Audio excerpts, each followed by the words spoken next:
On March 30th, 1896, a bargeman on the River Thames near Reading made a grim discovery. Floating in the water was a brown paper parcel, sodden and coming apart.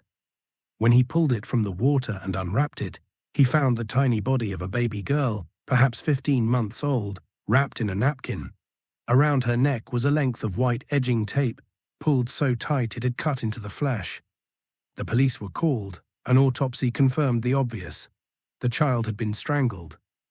But who was she? And who had thrown her into the Thames like rubbish? Within days, more parcels were found, more babies, all strangled with tape, all wrapped in cheap cloth and dumped in the river. The police realized they weren't looking at a single murder, they were looking at something far worse. The investigation would lead them to a seemingly respectable woman in her 50s named Amelia Dyer, a trained midwife, a churchgoer, a mother and grandmother herself. And over the course of 30 years, she had murdered somewhere between 200 and 400 babies. Perhaps more. The exact number will never be known because Victorian Britain had made it remarkably easy to kill unwanted children and get away with it. This is the story of Britain's most prolific serial killer, a woman whose crimes shocked Victorian society, and whose case revealed a dark truth about how the establishment dealt with inconvenient children. Welcome to the case of the demon midwife of Reading. To understand how Amelia Dyer killed for 3 decades, you need to understand Victorian Britain's dirty secret: baby farming. In the 19th century, having a child outside marriage was a scandal that could destroy a woman's life. She'd lose her job, be shunned by her family, and find herself destitute. With a baby she couldn't support, abortion was illegal and dangerous. Infanticide was common but risky. This created a market. Women desperate to hide their shame needed someone to take their babies. And entrepreneurs stepped in to fill that need. Baby farming worked like this. A pregnant woman, usually unmarried, would find an advertisement in the newspaper: respectable woman willing to adopt baby, small fee. She'd meet with the baby farmer, hand over her infant along with a payment. Anywhere from £5 to £100, depending on what she could afford. And the baby farmer would promise to raise the child or find it a good home. What usually happened was far darker. Some baby farmers were legitimate. They genuinely cared for children or found them adoptive families. But many weren't. The economics of baby farming incentivized murder. If you're paid a one-time fee to care for a child permanently, that child becomes a financial burden. Every day the child lives costs you money in food, clothing, and care. But if the child dies shortly after being handed over, you keep the fee and have no ongoing costs. You can take another baby and another fee. The method was simple: neglect. Babies were underfed, kept in squalid conditions, given gin or opium to keep them quiet, and allowed to die from malnutrition or disease. If a baby was particularly robust and survived this treatment, more direct methods were employed. Victorian society knew baby farming existed. Newspapers occasionally reported scandals. Reformers raised alarms. But the establishment did remarkably little to regulate it because baby farming solved a problem they didn't want to acknowledge. Thousands of illegitimate babies were being born every year, and society had no structure to care for them. Workhouses existed, but were deliberately made miserable to discourage use. Orphanages were underfunded and overcrowded. Charities couldn't cope with the scale. So baby farming, despite everyone knowing it often meant death for the infants, was tacitly tolerated. This was the world Amelia Dyer entered in the 1860s, and she would exploit it more thoroughly than almost anyone else in British history. Amelia Dyer was born Amelia Hobley in 1837 in the village of Pile Marsh in Bristol. She came from a respectable working-class family. Her mother suffered from mental illness and died in an asylum when Amelia was young. This detail would become relevant later. Amelia trained as a nurse and midwife, learning her trade from a woman named Ellen Dane, who, and this is crucial, was herself a baby farmer. Amelia saw firsthand how the trade worked. She saw the money that could be made, and she learned the techniques. In 1861, she married George Thomas. They had a daughter, but George died in 1869, leaving Amelia a widow with a child to support. She needed income. She began advertising as a nurse who would care for infants. Her advertisements were carefully worded. Married couple with no family would adopt healthy child, nice country home. Terms £10. The phrase no family was code. It suggested permanence, that the child would become part of the family. At first, Amelia may have actually cared for some children, but the financial pressures and the temptations of the baby farming trade soon corrupted her completely. Why care for a child for years when you could take the payment and dispose of the child within days? By the 1870s, Amelia was operating a full-scale baby farming operation. She would take babies from desperate mothers, collect her fee, and within hours or days, the babies would be dead, strangled, suffocated, or poisoned. Their bodies would be wrapped in cloth and dumped in the Thames, or buried in her garden, or left in random locations across Reading. She was meticulous about covering her tracks. She moved frequently, using different addresses to avoid suspicion. She used multiple aliases: Mrs. Harding, Mrs. Thomas, Mrs. Stanfield. She changed her advertisement wording to avoid patterns. And she targeted the most vulnerable women, the unmarried, the poor, the desperate, who were unlikely to ask questions or report to authorities. But she wasn't careful enough.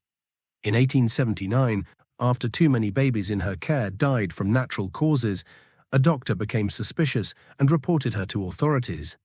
Amelia was arrested and charged with child neglect, not murder notably. The evidence for murder was circumstantial. She spent 6 months in prison. This should have been the end of her career. It wasn't. After her release, Amelia simply moved to a new area and resumed baby farming under a different name. For the next 17 years, she continued killing. How did Amelia Dyer kill for 30 years? Why didn't anyone stop her sooner? The uncomfortable truth is that Victorian Britain's systems enabled her at every level. Birth registration was inadequate. While births had to be registered, enforcement was lax. Many births went unregistered, especially among the poor. This meant babies could disappear without anyone officially noticing. Adoption was unregulated. There were no background checks, no inspections, no oversight. Anyone could take a baby. Once money changed hands and the mother left, there was no follow-up to ensure the child was alive or being cared for. Baby farming was barely illegal. Until 1872, baby farming wasn't specifically regulated at all. The Infant Life Protection Act of 1872 required baby farmers to register with local authorities, but enforcement was minimal. Most baby farmers simply didn't register, and authorities didn't check. Police didn't investigate poor children. When working-class babies died, it was assumed to be from natural causes: disease, malnutrition, the hazards of poverty. Doctors would sign death certificates citing pneumonia or diarrhea without question. Only when middle-class babies started dying did authorities pay attention. Coroners were overworked. Victorian coroners handled hundreds of cases. Unless a death was obviously suspicious, they'd accept a doctor's word and move on. Baby farmers learned to space out deaths and use different doctors to avoid patterns. Societal shame silenced mothers. The women who handed their babies to Amelia were often so ashamed of their illegitimate children that they wouldn't report suspicions or demand to see the child again. Many tried to forget the baby existed. This gave Amelia free rein. She knew these women wouldn't come looking. The establishment didn't want to know. Reformers like Dr. Kurgenven and Francis Power Cobb repeatedly raised alarms about baby farming in medical journals and newspapers. They provided statistics, documented cases, and demanded regulation. They were largely ignored. The Victorian establishment preferred not to acknowledge the scale of illegitimacy or what happened to unwanted babies. This conspiracy of apathy meant Amelia could operate with near impunity. Even her 1879 conviction barely slowed her down. The system wasn't designed to protect vulnerable babies, it was designed to make them disappear quietly. By 1896, Amelia was in her late 50s, still actively baby farming from an address in Reading. She had refined her methods over decades. She knew exactly how to strangle an infant quickly and quietly. She knew how to dispose of bodies efficiently, and she knew how to avoid suspicion. But she was getting sloppy, or perhaps the sheer volume of murders made carelessness inevitable. In early 1896, Amelia took in a baby named Doris Marmon. The mother, Evelina Marmon, was a young barmaid who had gotten pregnant by a man she couldn't marry. She found Amelia through an advertisement and paid £10 for her daughter to be adopted. Evelina handed over baby Doris in March. Within hours, Amelia had strangled the child with white tape, wrapped the body in a brown paper parcel, and dumped it in the Thames. But this time, Amelia made a mistake.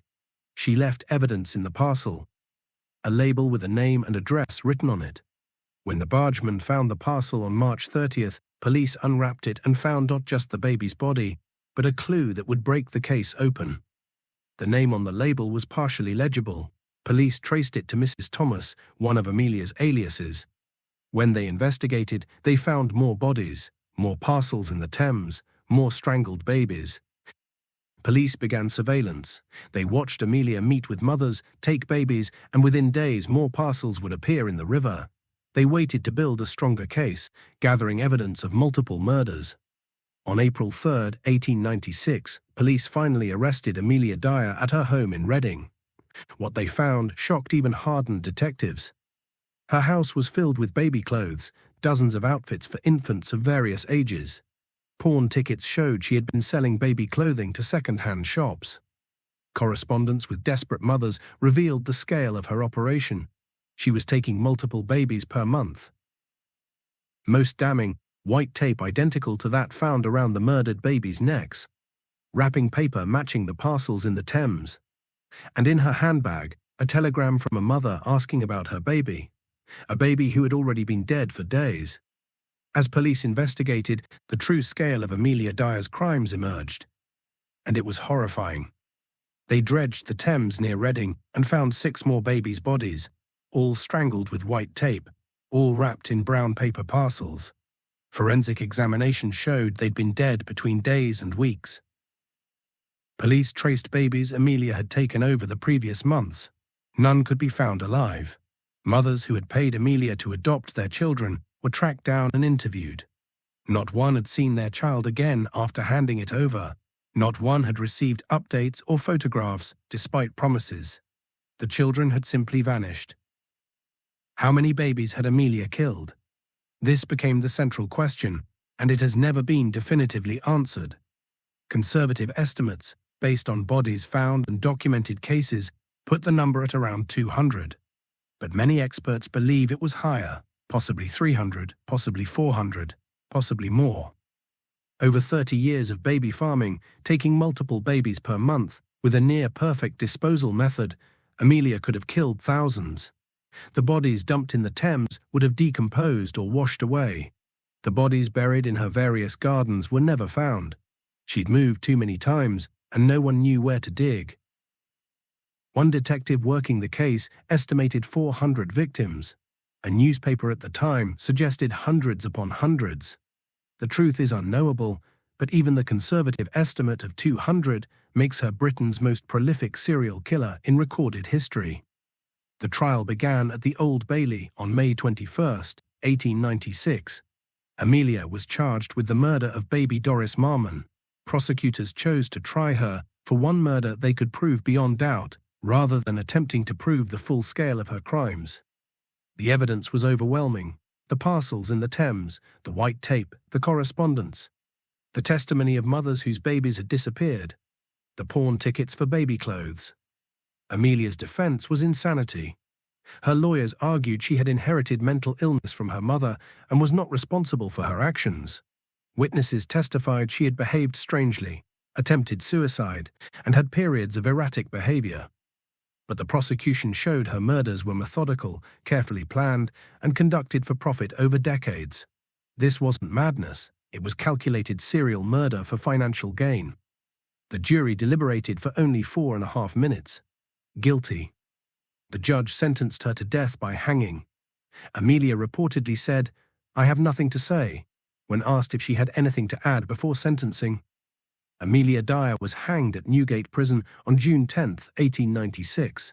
She was 57 years old. According to witnesses, she went to the gallows calmly, showing no remorse. Before her execution, she supposedly confessed to her crimes in general terms, but never gave specifics about how many babies she'd killed or where other bodies might be found. She took those secrets to her grave. Her execution was reported extensively in newspapers across Britain. The public was horrified, not just by the murders, but by the realization that baby farming was so widespread and so deadly. Amelia was an extreme case, but she wasn't unique. There were dozens, perhaps hundreds of baby farmers operating across Britain, and many of them were killing children. Public outcry forced the government to act. In 1897, Parliament passed the Infant Life Protection Act, which significantly strengthened regulations. Baby farmers had to be registered and inspected. Local authorities were required to visit children in care. Death rates among children in care had to be monitored. Tougher penalties for child neglect and abuse. These reforms didn't eliminate baby farming, but they made it harder to operate and easier to prosecute. Gradually, as adoption laws modernized and social attitudes toward illegitimacy slowly began to change, the baby farming trade declined. But the Dyer case left a permanent scar on Victorian Britain's conscience. It forced society to confront what it had been willfully ignoring. Thousands of unwanted babies were being killed, and the establishment had allowed it to happen because these babies were inconvenient. The case also raised disturbing questions about Amelia Dyer herself. Was she a monster-born evil? Or was she a product of a system that incentivized killing babies and then looked the other way? Psychological profiles of serial killers were decades away, but even contemporary observers noted the contradiction. Amelia was a mother and grandmother herself. She reportedly treated her own children and grandchildren with affection. Yet she could strangle infant after infant without apparent remorse. How does someone become capable of that? Given the scale of Amelia Dyer's crimes, why isn't she as famous as Jack the Ripper? Why don't more people know this story? There are several uncomfortable reasons. The victims were inconvenient. Amelia murdered illegitimate babies, mostly from poor families. Victorian society, and even historians since, have been less interested in these victims than in more respectable murder cases. Jack the Ripper's victims were adult women. Amelia's were infants society had already decided to forget. The establishment was complicit. Highlighting the Dyer case means acknowledging that authorities knew baby farming was deadly and did almost nothing to stop it for decades. This doesn't fit the narrative of Victorian moral progress and benevolent governance. It reveals class prejudice. Baby farming thrived because it targeted the poor. Middle-class Victorian society preferred not to think about what happened to working-class illegitimate children. Keeping the story buried meant not confronting that willful ignorance. It's too disturbing. Amelia's crimes are uniquely horrific, systematically murdering hundreds of babies over decades. It's easier to remember Jack the Ripper, whose 5 confirmed murders are comprehensible, than to process the scale of Amelia's killing. Female serial killers are less interesting to popular culture. Serial killer mythology focuses heavily on male killers. Female serial killers, especially those who kill children through methods like poisoning or strangulation, rather than spectacular violence, get less cultural attention. The Victorian moral panic moved on. After the Infant Life Protection Act passed, the establishment wanted to consider the problem solved. Continuing to dwell on Amelia Dyer meant acknowledging the problem had been allowed to fester for decades. The result is that Britain's most prolific serial killer has been largely forgotten outside academic history. School textbooks mention Jack the Ripper, but not Amelia Dyer. True crime documentaries endlessly rehash the Whitechapel murders, but rarely cover the Reading baby farmer.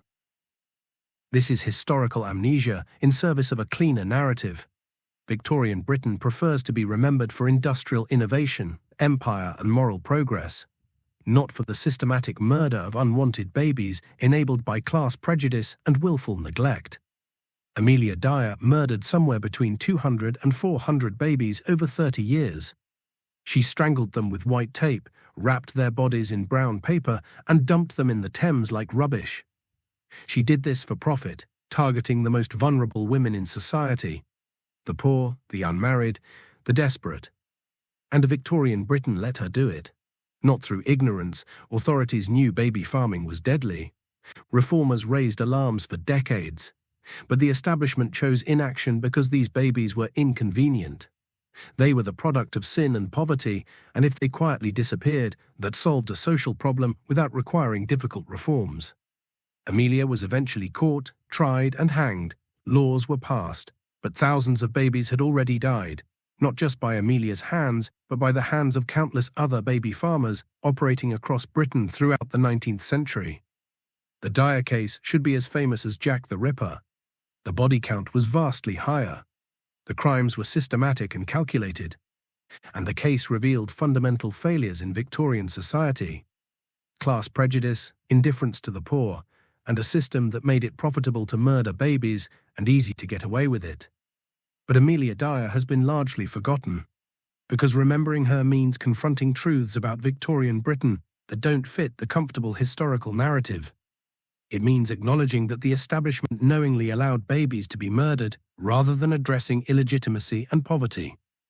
It means recognizing that Britain's most prolific serial killer operated openly for 3 decades because her victims didn't matter to the people in power. That's a darker, more disturbing history than a mysterious ripper stalking fog-filled streets.